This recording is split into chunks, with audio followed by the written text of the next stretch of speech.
Olá, ouvinte. Você vai acompanhar agora o episódio número 2 do podcast História com Z, um projeto dedicado às histórias e culturas indígenas. Este podcast é feito por Tori, palavra que os indígenas Javaé usam para se referir a nós, pessoas não indígenas. Trata-se de um projeto de extensão da Universidade Estadual de Goiás, UEG, e é também uma iniciativa do Grupo de Trabalho de Ensino de História e Educação da Associação Nacional de História, Seção Goiás. Se a gente não cuidar da nossa cultura, dos nossos costumes, de manter viva a nossa identidade enquanto povo, enquanto povos diferenciados, a gente corre o risco de desaparecer.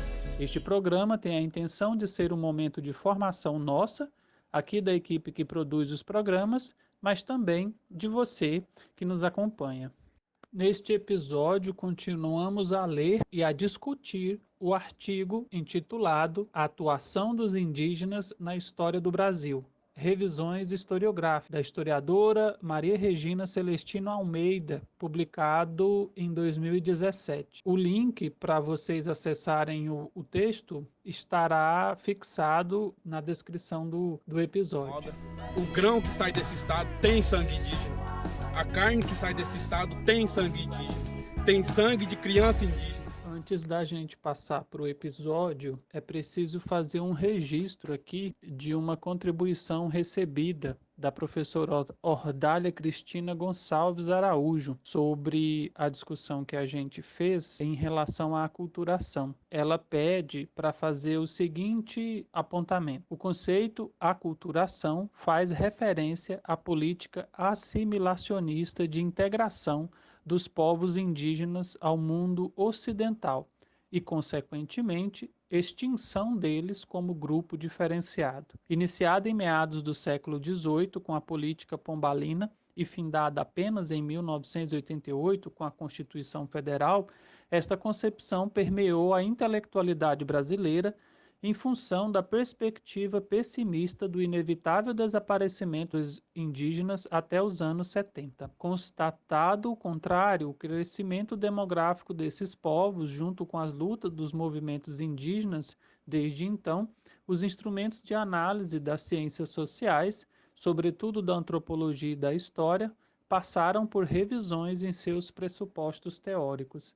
Nesse sentido, o conceito de aculturação também se altera e, ao invés de se opor à resistência, passa a caminhar junto com ela. Desde os anos 70, esse conceito vem sendo problematizado e visto como processo de mão dupla, no qual todos se transformam. Em nossos dias, as ideias de apropriação e ressignificação cultural têm sido mais utilizadas e realmente são mais adequadas ao estudo de situações nas quais se leva em conta os interesses e motivações dos próprios indígenas nos processos de mudança. Ao invés de vítimas passivas de imposições culturais que só lhes trazem prejuízos, os indígenas passam a ser vistos como agentes ativos desses processos. Incorporam elemento da vida ocidental, dando a eles significados próprios e utilizando-os para a obtenção de possíveis ganhos nas novas situações em que vivem. Então é isso, obrigado professora Ordália pelas observações e a gente passa agora ao segundo episódio do História com Z. Bom programa para vocês. Esse texto, ele é um texto histórico, né? Ele é um texto feito por uma historiadora falando sobre outras obras de outros historiadores. Esse tipo de obra a gente chama historiografia. É o conjunto de obras, livros, artigos, relatórios, é o conjunto de conhecimento histórico publicado, né? Produzido. Então a gente chama esse conjunto de historiografia. A Maria Regina Almeida, que é a autora desse texto, ela está fazendo um levantamento das obras que tratam dos indígenas na história do Brasil. Então ela pegou um conjunto de textos importantes, textos referências na área da história do Brasil, para perceber como esses textos, que tipo de sentido, que tipo de conhecimento esses textos trazem para nós sobre a atuação dos povos indígenas. E daí o título do texto, a atuação dos indígenas na história do Brasil, revisões historiográficas. Então, mais uma vez, ela pega um conjunto de obras sobre a história indígena, a gente chama de estado da arte, né? Faz um levantamento em que pé se encontra a atuação dos povos indígenas, como essa atuação ela é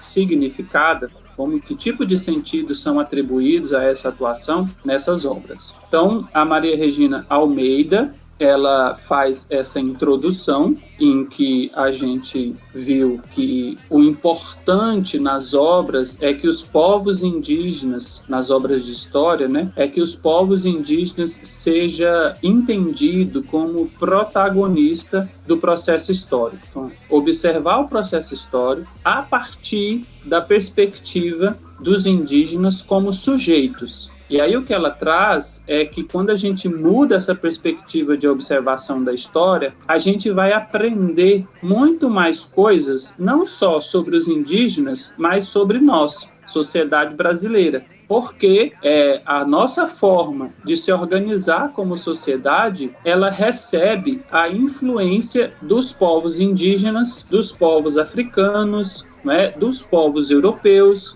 dos diversos imigrantes. Só que para entender e para saber sobre essas contribuições, a gente tem que observar a perspectiva desses povos. Tradicionalmente, o que acontece? Na história, essa história que a gente aprende na escola e essa história que por muito tempo a gente aprendeu na universidade, ela colocava como perspectiva o lugar do europeu, do branco europeu e dos descendentes desses brancos europeus, principalmente no nosso caso do Brasil, dos portugueses e no caso da América espanhola, da própria Espanha, né, da América que não fala português, que a gente chama de América Latina, mas o Brasil também faz parte dessa América Latina, por mais que algumas pessoas achem que não. Enfim, essa primeira parte do texto é o lugar dos índios na história, algumas reflexões, né? E a gente comentou, foi bem interessante no encontro passado, vocês falando das experiências, né, de como esses indígenas foram representados, como é que a gente aprendeu ao longo da cultura, ao longo da nossa vida, que tipo de coisa a gente aprendeu sobre os indígenas. Existem alguns tipos de representações dominantes, que eles são rebeldes, ou então que eles são pessoas vencidas, né? Dominadas, sem importância, que eles abandonaram a sua cultura e receberam, né, num processo de aculturação, a cultura do europeu, que, portanto, eles são povos sem cultura, ou povos com crise cultural. Em alguns momentos a gente aprende que eles foram escravizados ou então que eles desapareceram. Esses tipos de representação sobre os povos indígenas, eles estão muito difundidos na sociedade e a gente precisa justamente combater essas representações sobre os povos indígenas, né? Ela vai fazer essa discussão aqui nesse trecho. Eu estou fazendo um resumo do que a gente conversou para dar sequência na leitura. A gente falou também sobre o processo de escravização, do processo de aldeamento dos povos indígenas. Aí chegamos num outro momento do texto, que é chamado Protagonismo Indígena na História do Rio de Janeiro, Novas Interpretações, em que ela vai trazer estudos históricos específicos sobre o Rio de Janeiro,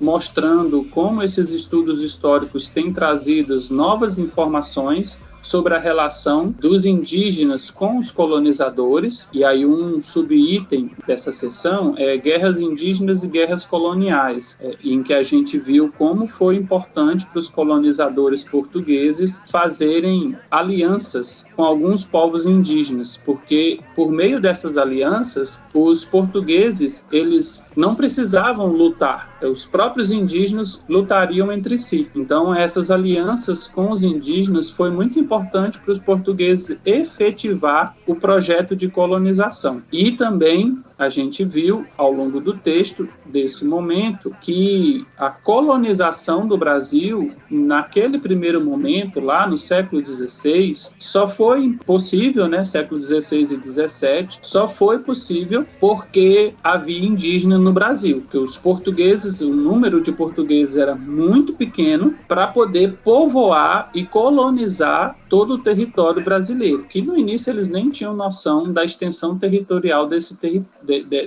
terra, né, que depois seria chamada de Brasil. Os portugueses não sabiam do tamanho dessa terra. E aí foi fundamental a existência de povos indígenas nessa terra para que eles usassem essas pessoas de uma forma, né, estruturada, por meio de vários processos, como, por exemplo, o aldeamento indígena, para povoar esse território. Então, um outro subseção é quando a autora vai trazer para a gente informações de que as primeiras elites constituídas eram elites de pessoas indígenas e descendentes de indígenas. Então, a origem da elite na colônia, não óbvio, dos portugueses que vinham para cá, mas da elite, que na América Latina a gente chama isso de população crioula, né? Os crioulos. Quem são os crioulos na América Latina? Essa elite da terra, essa elite que é descendente de indígenas. Então, esse termo a gente não usa muito para o caso do Brasil, mas a autora nos mostra que essa primeira elite constituída na colônia, ela era uma elite indígena, né? E aí a gente avança sobre essas discussões, a gente chega na discussão sobre os aldeamentos, o que é esses aldeamentos, né? O que foram esses aldeamentos, a importância dos aldeamentos no processo de aculturação dos povos indígenas, e nesse processo de aculturação eles eram batizados, eles recebiam novos nomes, eles então passaram, por meio do processo de aldeamento, eles receberam uma catequese, não só uma catequese religiosa, mas uma catequese de uma nova cultura. E esse processo foi importante para que os indígenas se tornassem súditos da coroa portuguesa e que auxiliasse a coroa portuguesa nos seus objetivos de colonização. Depois a gente viu uma parte sobre a escravidão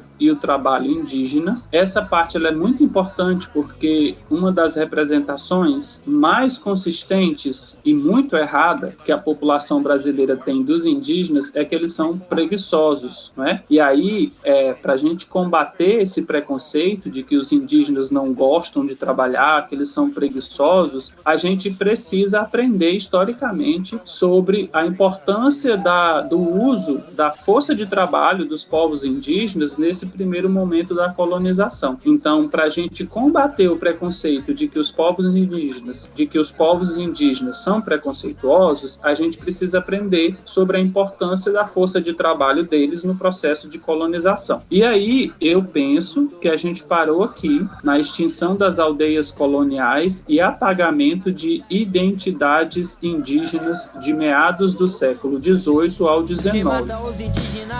O grão que sai desse estado tem sangue indígena. A carne que sai desse estado tem sangue indígena. Tem sangue de criança indígena. Tem sangue de pai de família que derramou nesse território. A política de Pombal, ponto de inflexão na política indigenista da coroa, é um tema que tem merecido a atenção dos historiadores em diferentes regiões do Brasil e suscitado novas interpretações. Domingos 2000, Lopes 2005, Medeiros 2007, Silva 2005 e Garcia 2009, entre outros.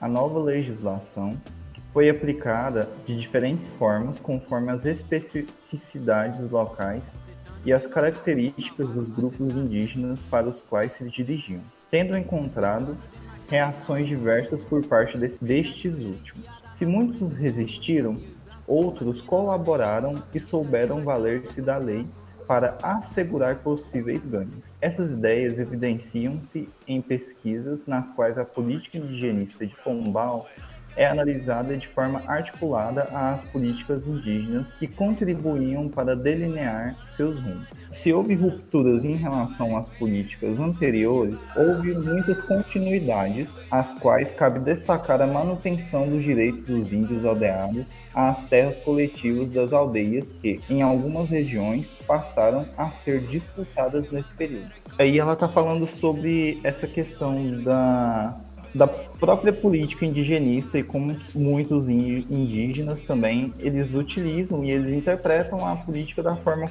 na qual eles têm interesse. Não de uma forma pejorativa ou algo no sentido, mas ela quer dizer que todo mundo, no final, tem interesses, né? E que a própria política da cultura ocidental, ela também vai interferir na cultura indígena, né? De como eles vão pensar e de como eles vão criar estratégias para se fazer valer, né? Como ela própria disse. Então, gente, política indigenista é um termo que a gente usa para fazer referência ao conjunto de formas e procedimentos que o Estado implementa para tratar a questão indígena. Esse Estado, no período colonial, era um Estado colonizador, era o Estado real, constituído pela monarquia portuguesa e pelos nobres, não é? Por isso que a gente fala coroa real portuguesa. Ao longo do processo colonizador, esse Estado português, ele vai desenvolver diferentes formas de lidar, de administrar, de se relacionar com as populações indígenas. E, ao conjunto dessa forma de relacionamento que parte da administração, né, a gente chama política indigenista. Então, esse termo ele vai aparecer ao longo do texto e a gente precisa entender bem. Então, existe uma política indigenista em todos os momentos da história do Brasil e com características específicas, né? Qual é a política indigenista do atual governo federal sobre a população indígena? Essa política indigenista é de demarcar territórios ou essa política indigenista ela é marcada por processos de conversão cristã ou esses indígenas eles são entendidos pelo Estado federal, pelo Estado brasileiro, né, como ameaças e como obstáculos ao processo de desenvolvimento econômico do país, principalmente como obstáculo para o avanço das terras agricultáveis. Então a gente precisa entender um pouco de que forma o Estado brasileiro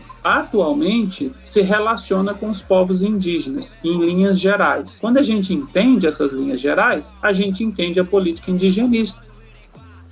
Foi o caso das antigas aldeias do Rio de Janeiro, nas quais acentuaram-se os conflitos de terra com a presença cada vez maior de não-índios em seu interior, que, incentivados pela própria lei, tendiam a expandir-se sobre as terras dos índios, gerando reações. Com o objetivo de transformar as aldeias indígenas em vilas e lugares portugueses, e acabar com as distinções entre os índios e os demais súditos do rei, Pombal lançou as bases da proposta assimilacionista, desencadeando o longo processo de extinção das aldeias coloniais que iriam se acentuar no decorrer do século XIX, quando a grande maioria delas seria finalmente extinta. Eusébio, só uma pergunta. Essa questão aí, desse último parágrafo, está falando sobre a extinção dos aldeamentos, né? Em específico, né? O Pombal teve uma política de expulsão dos jesuítas também durante esse período, não foi?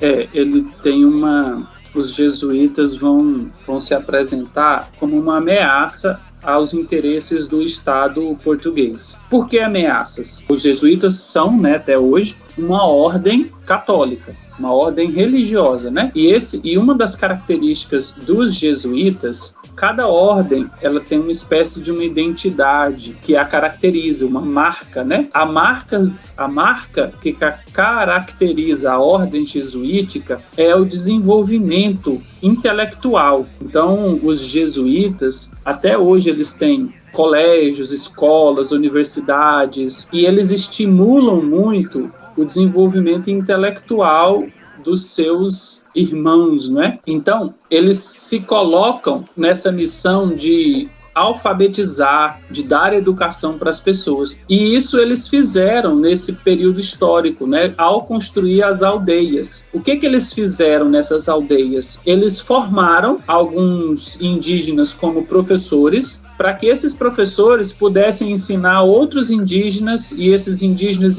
ensinariam outros indígenas. E nesse processo, ele foi muito importante porque poucos missionários conseguiam administrar grandes aldeamentos com muitos indígenas. E óbvio, né, esses aldeamentos, como está descrito aí no texto, eles funcionavam como vilas, e eram vilas com muita gente, com muitas pessoas trabalhando. E com o passar do tempo, esses aldeamentos foram produzindo riqueza, produtos, né? E esses aldeamentos foram se tornando cada vez mais importantes economicamente. E isso trazia vantagens para os jesuítas. Então, os jesuítas, por conta dos aldeamentos, começaram a se tornar cada vez mais importantes e poderosos economicamente, mas também politicamente, porque, afinal de contas, eles administravam vilas muito grandes com muitas pessoas que produziam riquezas, que tinham um grande contingente de pessoas. Então,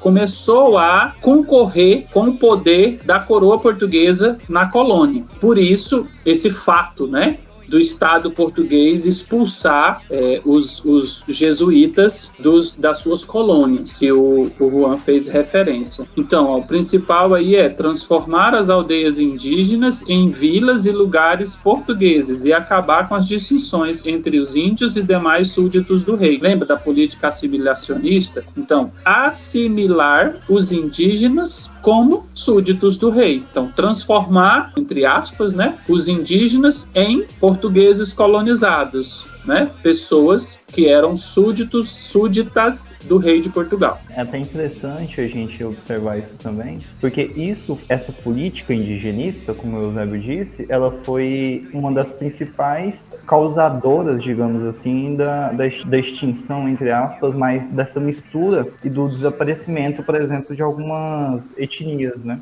Fantástico, Juan. Então, aí as aldeias, esses aldeamentos, eles se transformaram em vilas, que é o caso de Moçambiques, né? Moçambiques era um aldeamento, depois se tornou um arraial, uma cidade. É porque esses termos, gente, arraial, vila, cidade, são termos importantes, são títulos, na verdade. Hoje a gente usa de forma corriqueira, mas no período colonial existia uma distinção, né, entre arraial, vila, cidade. Eram títulos que estavam relacionados à importância desses lugares, à quantidade de pessoas, à quantidade de riqueza produzida nesses lugares. Então, é por isso que nem todos as habitações, né, os grupos populacionais são chamados de cidade ou de vila, né? A maioria é chamada de arraial. Por quê? Porque é um agrupamento de pessoas pequeno, com pouca importância, e à medida que esses arraiais eles crescem, eles vão ser chamados de vila e cidade. Enfim, eu estou dizendo isso para a gente ter um pouquinho de cuidado quando vai usar esses termos historicamente, né? E para que vocês saibam disso. Então, os aldeamentos indígenas, eles se tornaram arraiais e vilas. E nesse processo, porque se o aldeamento, como o Juan disse, o aldeamento é um lugar, né, um espaço físico em que os indígenas que existiam em determinada região foram ajuntados, certo? Então, o Estado português reunia esses indígenas, que, como a gente sabe, os indígenas eles habitam um território muito grande. Eles precisam de uma grande extensão territorial para se sustentar, porque eles são caçadores e coletores, né? E alguns cultivam algumas espécies, criam alguns animais para alimentação. Então, os indígenas eles precisam de um grande território, então, eles povoam um grande território. O que vai acontecer com a colonização? Essa política indigenista do Estado português vai reunir esses povos indígenas espalhados nesses grandes territórios em determinados lugares e vai chamar esses lugares de aldeia, de aldeamento. Depois a gente pode até, talvez, né, mostrar para vocês uma planta arquitetônica do aldeamento de Mossâmedes. Parece um colégio enorme, sabe? Um colégio muito grande com um pátio interno. E as paredes do colégio são como proteções, são como grandes muros, e o pátio interno é um grande quintal, né? Um grande território aberto. E essa estrutura é uma estrutura que a gente vai visualizar uma cidade protegida por muros. Então, os índios são reunidos nesses lugares, organizados dessa forma, e isso vai ser chamado de aldeamento indígena. Como o Juan disse, esse processo vai reunir indígenas de diferentes nações, não tão diferentes, porque eram indígenas de uma grande região, né, específica.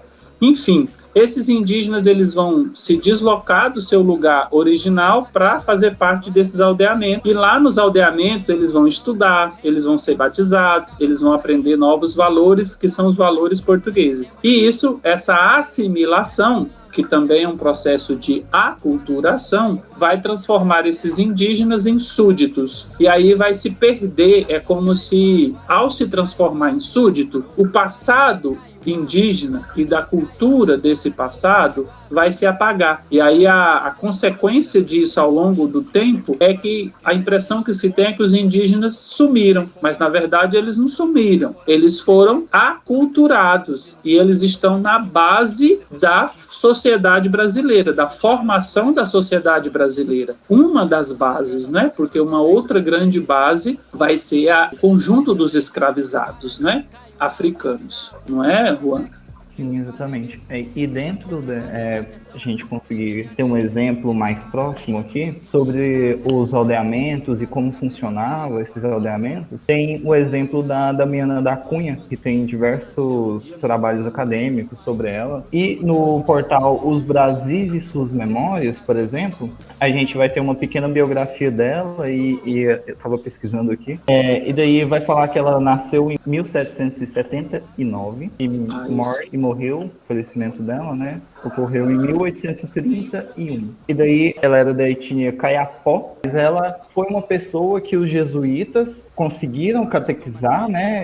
Eles catequizaram ela e utilizavam dessa mediação dela entre os povos indígenas aqui do Centro-Oeste. Assim, ela se tornou professora, né? Sim, exatamente. E, inclusive, esse processo jesuíta ele é visto até hoje, até em muitos intelectuais que a gente teve, né? Por exemplo, o próprio Michel de Certeau também, ele foi um jesuíta, muito importante para a historiografia, inclusive, que analisou a cultura. Ele era um antropólogo, historiador. Muito bem lembrado do Michel de Certeau, porque o nosso primeiro historiador no sentido mais moderno, né, que domina o método histórico, não o primeiro historiador no sentido cronológico, mas o primeiro historiador, vamos dizer, de acordo com a concepção científica da história, foi o padre Palacim, que era jesuíta e que escreveu, ao longo da década de 60, 70, a história de Goiás, e que pesquisou os arquivos, que esteve muito próximo da organização desses arquivos históricos, da fundação dos cursos de história no ensino superior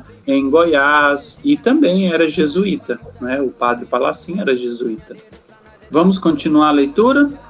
No Rio de Janeiro e em outras regiões, observa-se, desde meados do século XVIII, mas principalmente no decorrer do século XIX, o acirramento das disputas pelas terras das aldeias, em áreas de colonização antiga. Observa-se também, na documentação sobre esses conflitos, instigantes contradições sobre as classificações étnicas dos aldeados, que podem aparecer ora como índios, ora como mestiços, com base na ideia de que as categorias étnicas são construídas historicamente e adquirem diferentes significados, conforme os tempos, os espaços e os agentes sociais. É importante identificar os possíveis interesses dos diferentes atores, tanto em classificar como em ser classificado de uma ou de outra forma, tal como pesquisas recentes vêm demonstrando. Almeida, 2008.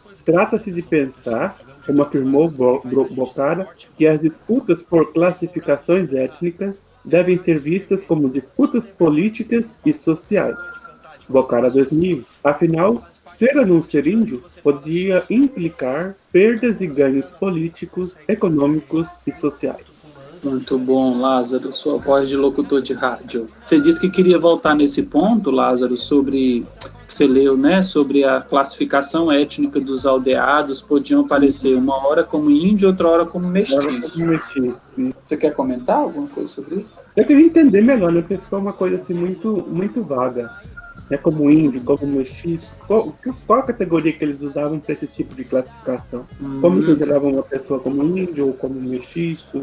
Olha só, esse ponto é importante a gente entender aqui o que eu sublinhei. Ó.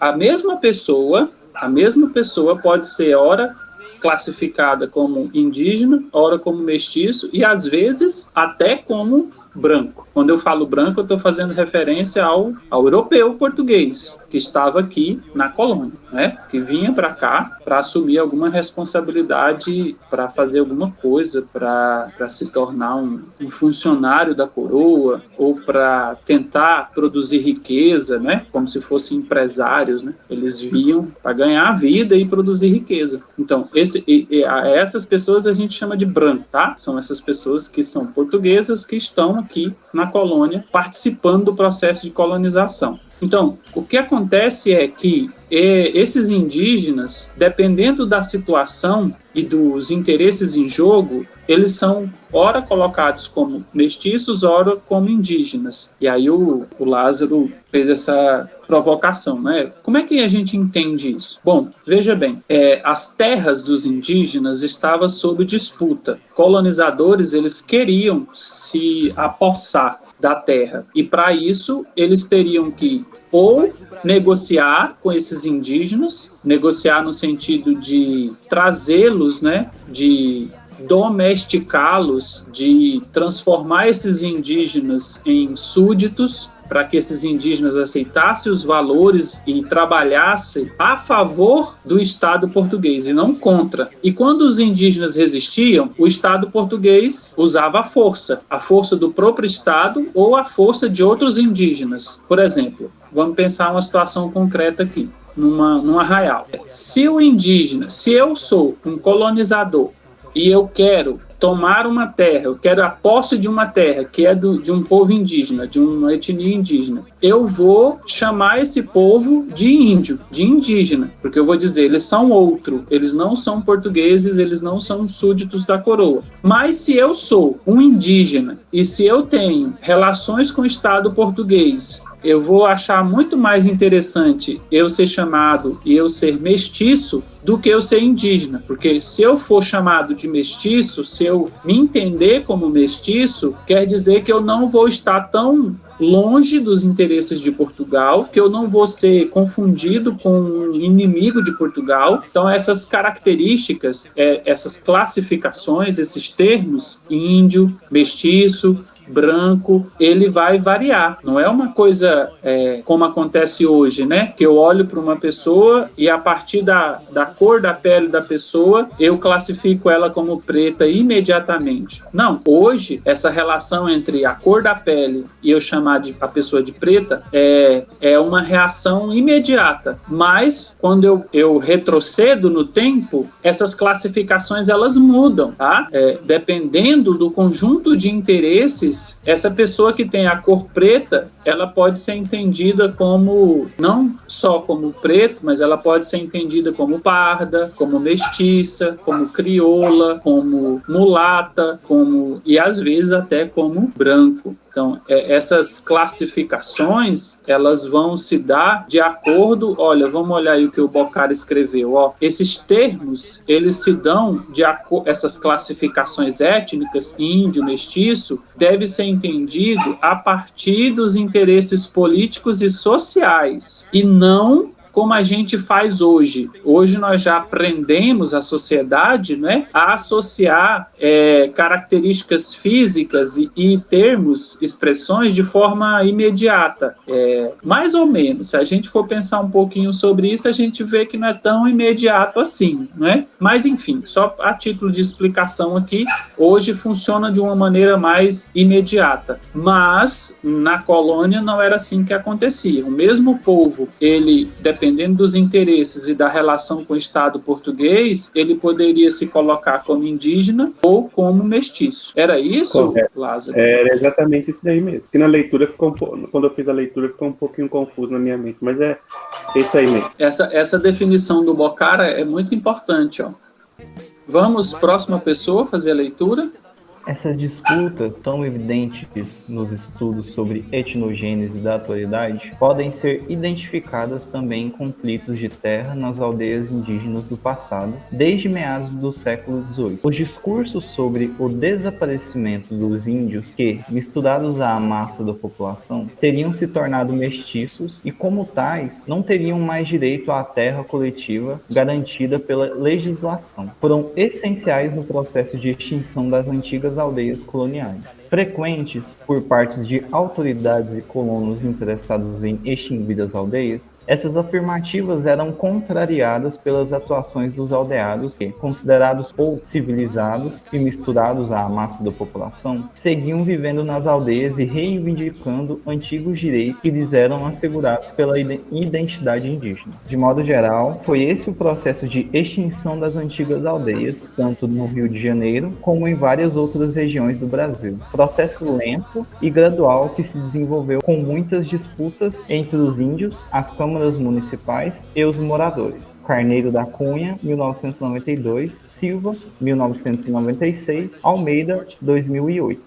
Eram fundamentalmente disputas por terra, nas quais as formas de classificação étnica foram com frequência acionadas pelos agentes em confronto. Apresentados como civilizados e extintos, inúmeros índios ainda aldeados acabaram perdendo suas terras e aldeias. E muitos, com certeza, assumiram a identidade de caboclos e mestiços na desfavorável conjuntura do século XIX, em que não havia lugar para pluralidade étnica. Assim, ao invés de terem, de fato, desaparecido, como costumava afirmar a historiografia, os índios das antigas aldeias foram invisibilizados por discursos políticos e intelectuais que, condizentes com a política indigenista do século XIX, visavam assimilá-los, tornando-os produtivos cidadãos do Império Brasileiro.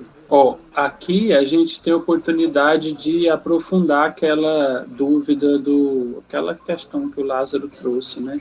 Como é que é isso? O indígena, ao mesmo tempo, ora ele é indígena, ora ele é mestiço? Bom, aqui ela desenvolve essa ideia. Eu acho que vale a pena a gente voltar nisso, nesse trecho que o Juan leu. A quem interessa dizer que os indígenas desapareceram, que não tem mais indígena, que eles já estão misturados, que na verdade eles não são indígenas, que eles são brasileiros, que eles são brancos? A quem interessa esse discurso? A quem quer a terra dos indígenas. Até hoje, esse discurso funciona. Ele já existia lá no século XVIII e ele funciona até hoje. Quando a gente diz que o indígena ele usa roupa de branco, que ele usa celular, que ele mora na cidade, que ele tem caminhoneta e, portanto, que ele não é indígena, esse discurso que está acontecendo. Esse mesmo discurso lá do período colonial, ele está acontecendo nos dias atuais. Porque esse discurso o pano de fundo, o que está por trás desse discurso, que diz que o indígena não é mais indígena porque ele usa celular, porque ele tem caminhoneta, porque ele mora na cidade, esse discurso está dizendo, bom, se ele não é indígena, se ele é brasileiro, então ele não tem mais direito à terra. Para que eu vou demarcar a terra dele? Por que eu vou respeitar essa terra? Por que eu não vou desmatar essa reserva indígena? Por que eu não vou comprar essa reserva indígena? Por que eu não vou plantar nessa reserva indígena? Então, toda vez que até hoje a gente questiona a identidade indígena, dizendo que eles não são indígenas, que eles são brancos, a gente está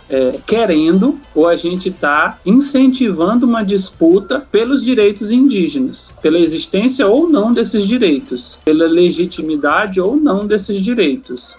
Então, os discursos sobre o desaparecimento dos índios, não existiu índio, não estou vendo, não existe mais índio, pelo contrário, o que a gente vê agora são brasileiros, eles são mestiços, né? Então, esse discurso vai dizer que essas pessoas não têm mais direito à terra coletiva. A terra coletiva já era garantida na legislação daquele período do século XVIII. Terra coletiva era a terra do indígena. Aí eu começo a criar um discurso que não existe mais indígenas, que na verdade são súditos, que agora eles têm nomes portugueses, costumes portugueses, ou seja, a terra não pertence mais a eles. Só que outros discursos também apareciam do lado das autoridades e dos colonos que não queriam as aldeias mais, né? Olha aqui, ó. Frequentes por parte de autoridades e colonos interessados em extinguir as aldeias, essas afirmativas eram contrariadas pelas atuações dos aldeados, que, considerados poucos civilizados e misturados à massa da população, seguia vivendo na aldeia e reivindicando antigos direitos que lhe eram assegurados pela identidade indígena. Então, eu sou um aldeado, eu sou índio e eu vivo numa aldeia, e eu tenho direitos como indígenas. E aí os colonos e as autoridades portuguesas vai dizer, não, você não é mais indígena, agora você é um aldeado, você não tem mais direitos indígenas, porque agora você é um súdito real. Se vira, vai fazer alguma coisa para sobreviver do mesmo jeito que a gente faz, não é? Vai, como diz hoje, né, a lógica de hoje vai se tornar um assalariado, vai procurar um emprego. Então essa é a lógica, não é? Essa lógica de não respeitar os direitos indígenas, eles tanto serviam para impedir o direito do indígena à terra, como também para destruir, não é, transformar as aldeias em vilas, em arraiais. Não, esse discurso ainda é evidente até hoje, né? A política e a política social, ultimamente, ela vem com essa ideia bastante forte. Tanto é que o próprio Bolsonaro tem essa ideia, né, de civilização do índio, que o índio não quer mais viver em aldeias, que ele quer viver na cidade, que ele quer internet, que ele quer trabalhar. Então, assim, foi evidente nesse tempo e ainda é evidente no nosso tempo hoje, muito mais forte. E o que está por trás desse discurso? Do Bolsonaro, por exemplo, dizer que o índio ele quer trabalhar, ele quer ter internet, o que está por trás disso? O próprio interesse nas terras indígenas. Só isso. Bom, isso já é uma coisa muito séria, mas não tem outros interesses em jogo? Interesses das grandes empresas, interesses até estrangeiros e das pessoas influentes, né? Mas tem também um interesse sobre o próprio indígena e da força de trabalho desse indígena. Transformar esse indígena num assalariado, numa pessoa que vai procurar emprego numa farmácia, que vai procurar emprego numa confecção, que vai vender a sua força de trabalho por um salário que não vai garantir a essa pessoa tudo que ela precisa para pagar aluguel, comprar comida, roupa, ter lazer. Então, esse interesse é o interesse do grande capital em transformar pessoas em trabalhadores precarizados, porque, vejam bem, esse indígena, ele vai assumir somente determinados postos de trabalho. Os trabalhos melhor pagos, com maiores salários, esses indígenas têm dificuldade de assumir, porque eles não têm uma formação, uma qualificação, né, como os outros não indígenas recebem, que moram na cidade. Então, o grande interesse é pela terra indígena, e terra é riqueza, né, terra é poder, tanto é que essas pessoas, né, os empresários do agronegócio, os grandes proprietários de terra, das lavouras, né, essas pessoas aí, elas têm poder porque elas têm extensão territorial, elas têm terra na mão, elas podem plantar e elas fazem plantações em larga escala, em processos industrializados, automatizados, gasta pouco dinheiro com assalariados, né? Então, terra é poder. Para além do fato de que em muitas reservas indígenas você tem, além da própria terra, como potência produtora de riqueza, você tem a vegetação, que pode ser extraída e vendida e gerar riqueza, e também você tem os minérios, que podem ser extraídos e gerar riqueza. Então, a gente tem que colocar tudo isso em questão. Mas por trás também tem um interesse de se apropriar da força de trabalho dessas pessoas, para que elas se tornem assalariadas como nós.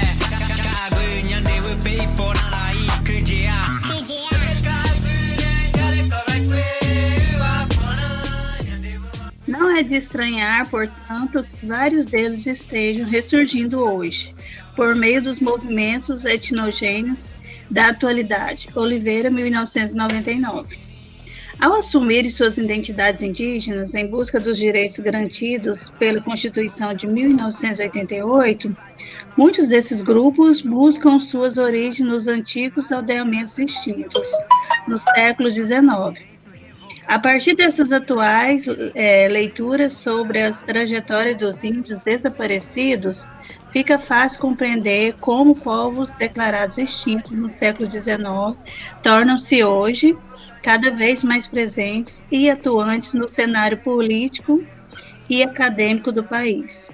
Então é isso que a gente falou, né, Lázaro? Se você é indígena ou não indígena, ele é tão variável que, na atualidade, pessoas que até certo momento eram lidas socialmente como brancas, elas começam a se dizer, não, eu sou branco, mas a minha origem, né, eu tenho uma origem indígena, então eu quero me identificar como indígena, eu posso provar que eu tenho uma origem indígena, então eu quero ser, a partir de agora, eu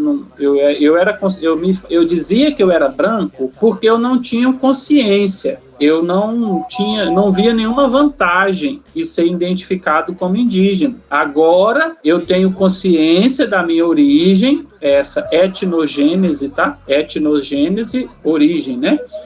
E aí eu quero buscar os meus direitos. Então esse processo, ele é um processo de consciência da sua classificação. Essa ideia da etnogênese, ela acontece demais. Vocês viram nas últimas eleições os candidatos mudando a sua classificação racial. Muitos candidatos que em 2016 se classificaram como brancos, agora, no último registro no TSE, se classificaram como negros ou como pardos. E assim, de outras formas, pessoas que tinham se classificado como pardo em 2016, agora, para a campanha de 2020, se classificaram como negros. Por que isso acontece? Tá vendo essa variação? Ou é negro, é pardo, é branco? O que é?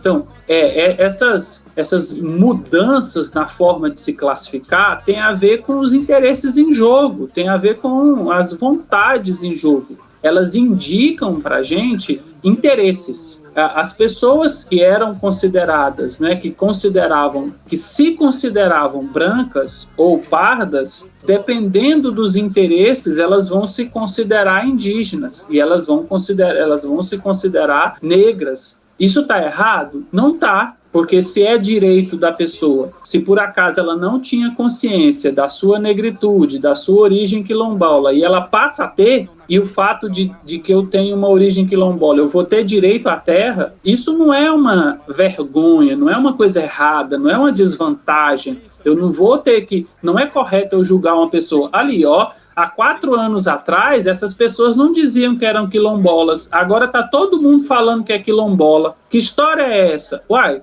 não é história, é o interesse nos direitos que eles têm. Se ser quilombola, a legislação brasileira define que quem é quilombola tem direito à terra, e se eles têm uma passagem, uma origem quilombola, e se eles não tinham consciência disso, e antes eles não buscavam esse direito, e agora eles passam a ter, então o que a gente tem que fazer é apoiar esse grupo populacional em conquistar os seus direitos e não ficar com conversinha desmerecendo o direito que eles têm. Vamos lá. Protagonismo indígena, interações étnico-sociais e relações de poder. Ao demonstrar o protagonismo dos índios na história do Rio de Janeiro, Minha pesquisa soma-se às de outros colegas para evidenciar que o domínio colonial português na América não prescindiu de acordos e negociações com os povos indígenas. O mesmo pode-se afirmar em relação a vários outros atores subalternos, com destaque para os africanos e seus descendentes, tal como os historiadores da escravidão já vêm revelando desde os anos de 1980. As interações políticas, sociais e culturais entre índios e africanos e vários outros atores eram intensas e, quando analisadas de forma articulada, propiciam novas compreensões sobre suas próprias escolhas e atuações, bem como sobre os processos históricos nos quais se envolvem, incluindo as relações de poder em diferentes instâncias. Isso tem sido particularmente visível em pesquisas que relacionam índios e africanos. Nesse trecho em específico, a autora ela vai estar respondendo ao título do artigo dela, né, que é Revisões Historiográficas. Dentro da historiografia brasileira, a gente tem, eu não digo um apagamento, mas é um protagonismo majoritário dos europeus, então se exclui dentro dessa historiografia as relações entre europeus, as políticas dos próprios indígenas, a cultura dos indígenas, dos africanos, né? Então, dentro da historiografia brasileira, a gente tem esse déficit que não se somou ainda, né? Por exemplo, nos próprios livros didáticos, a autora ela vem problematizar justamente a escrita da história, aquilo que a gente tem que ver como escrita da história, né? Eu acho, Juan, que você disse, você ficou com insegurança, né, de dizer assim, majoritariamente. Você pode dizer que a história produz uma invisibilidade, pode dizer com tranquilidade, um silenciamento sobre os povos indígenas, não só sobre os povos indígenas, mas o que a Michelle Perrault chamou dos subalternos, de forma geral, né, dos criminosos, por muito tempo das mulheres, das prostitutas. Por muito tempo a história não falou dos trabalhadores, e a história hegemônica ela fala muito pouco dos indígenas e fala muito pouco dos africanos. E nesse próprio texto que a gente está lendo, a autora usou o termo historicídio, né? O que é o historicídio? É o assassinato que a história faz de certos sujeitos históricos. Como é que a história mata os sujeitos históricos? Quando não fala deles, ou quando não estuda a partir da perspectiva desses sujeitos, né? Então, quando a história não fala dos povos indígenas, é como se a história dos indígenas, como não? A história dos indígenas não existe, né? Tem um teórico que diz, o que a história não diz, não existe. É isso, porque a história não é o processo de conhecimento que cria sentido para os povos do passado, mas se eu só estudo os povos europeus e seus descendentes, logo não vai ter história dos povos indígenas. Então a história vai assassinar essa memória, a história vai deixar de produzir conhecimento sobre os indígenas, é o que ela está chamando de historicídio.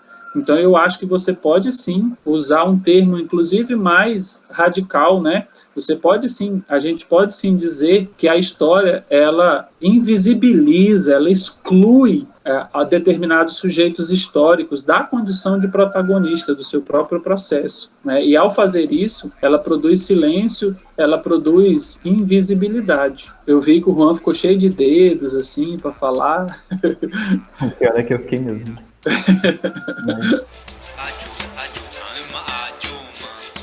Sobre isso, vale destacar a reflexão de Silva Lara, apresentada na abertura do 4º Encontro Internacional de História Colonial, em instigante texto, no qual demonstra que as relações e acordo com as populações do Novo Mundo foram indispensáveis para a instalação do domínio português nas terras da América e para a exploração de suas riquezas. Lara, 2014, página 2.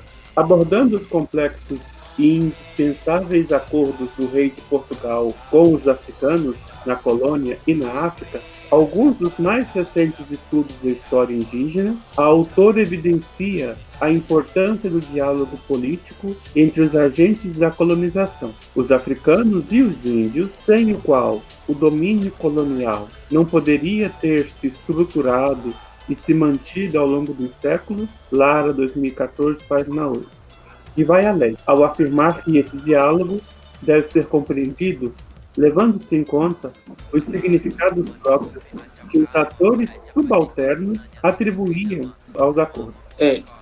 Olha só, gente, isso é muito interessante, né?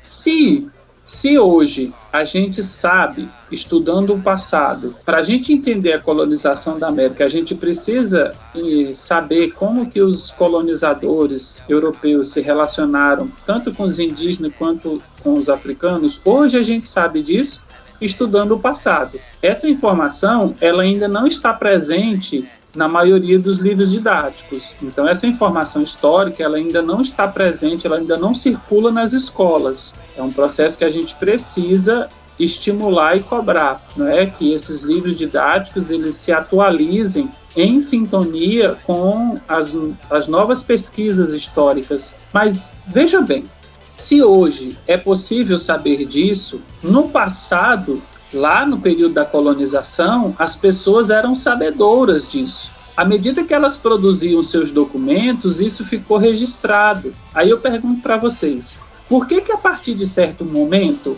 isso deixou de ser sabido? Por que a partir de certo momento essas relações e a importância dos indígenas e dos africanos para a organização da sociedade e para o sucesso da colonização, infelizmente, né?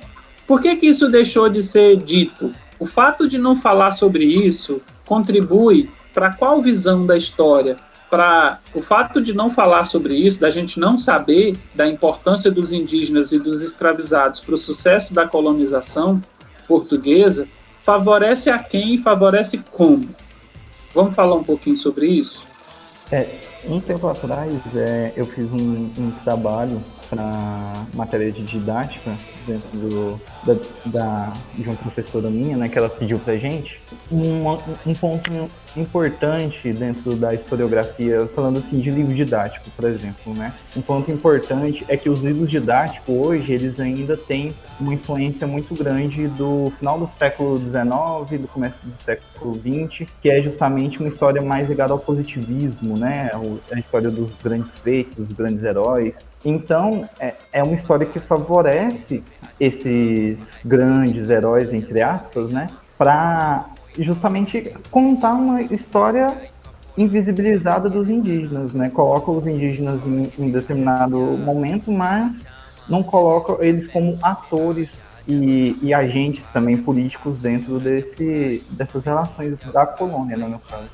Sim, e aí só para concluir, Juan, isso favorece quem? Quais as consequências imediatas na vida prática da sociedade de coisas como essa que você disse? Favorece aos europeus, aos dominadores, digamos assim, né? Os dominadores de hoje? Quem são esses dominadores hoje? Os políticos, principalmente, e os grandes proprietários, as pessoas que, em específico, têm interesse dentro das terras indígenas, né? Sim. Não só, mas também, por exemplo, dos trabalhadores, né? Quando você, por exemplo, faz reformas dos direitos trabalhistas, está dizendo que não, esses trabalhadores têm muitos direitos, eles não precisam de tantos direitos assim, você pode se aposentar antes, você não precisa, né? O que isso quer dizer? E esse tipo de atitude está concorrendo, está tirando, está favorecendo quem? Favorecendo os trabalhadores? Não, está favorecendo quem contrata, está favorecendo quem enriquece com os produtos do trabalho dos trabalhadores. Então, até hoje, essas relações de poder, elas se dão. E a gente precisa observar essas relações de poder hoje, porque esse tipo de conversa, esse tipo de discurso, ele tem efeitos práticos na nossa vida. E ele vai prejudicar, dificultar a vida de alguma parcela da população, da maioria, e vai favorecer a um grupo pequeno. A gente precisa enxergar esse processo de maneira evidente. Esses interesses, isso que a gente está conversando aqui, em invisibilizar os indígenas, em invisibilizar os negros, esse interesse, ele favorece e ele favoreceu aos colonizadores, mas ele continua favorecendo aos herdeiros dos colonizadores. quem são os políticos que o Juan colocou? Quem são os políticos que conseguem se reeleger? Quem são as famílias de político que em 200, 150, 100 anos continuam sendo político? De onde vem uma pessoa chamada Ronaldo Caiado? A gente observa que as famílias que detêm o poder político há muito tempo, como os Arrais, como o Lobão no Maranhão, os Sarneys, né? Os avós já eram proprietários de terra, pessoas ricas, e aí os seus filhos, os seus netos, os seus bisnetos, eles vão acumulando e usufruindo desses privilégios ao longo do tempo, né? Então, a gente precisa entender que essas grandes famílias, desses grandes políticos, estão articulados com esses interesses, e é por isso que eles não votam, eles não produzem leis para demarcar terra, é por isso que eles votam a favor de reformas que tiram direito dos trabalhadores, da população trabalhadora. A gente precisa entender como essas coisas todas estão articuladas, não são coisas isoladas, de forma nenhuma. Quem está saindo mais rico da quarentena são aqueles que no início da quarentena já eram ricos. Então, para os grupos ricos, para as pessoas ricas, as crises são bem-vindas, porque elas vão se tornar mais ricas e as crises vão favorecer a concentração de renda. Agora, as crises para os trabalhadores vai dificultar cada vez mais a vida do trabalhador. Quem está saindo mais pobre da quarentena? Quem tem que comprar itens da cesta básica, e viu aí o aumento de mais de 23% nos itens da cesta básica. Então a gente precisa perceber como essas coisas estão articuladas, não é só coisinha de universidade, essas conversinhas de artigo científico, essas conversinhas da ciência. Não, gente, essas informações que a gente está discutindo nesse texto aqui, são informações lá referentes ao século XVIII, XIX, mas elas, até hoje, né, aqui no século XX, elas têm os seus desdobramentos. Reunião, eu acho que a gente pode encerrar por hoje. E diante disso, eu vejo o mundo calado.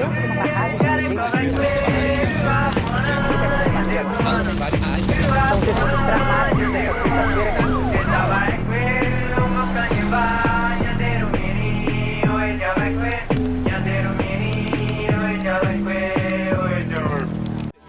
Se a gente não cuidar da nossa cultura, dos nossos costumes, de manter viva a nossa identidade enquanto povo, né, enquanto povos diferenciados, a gente corre o risco de desaparecer.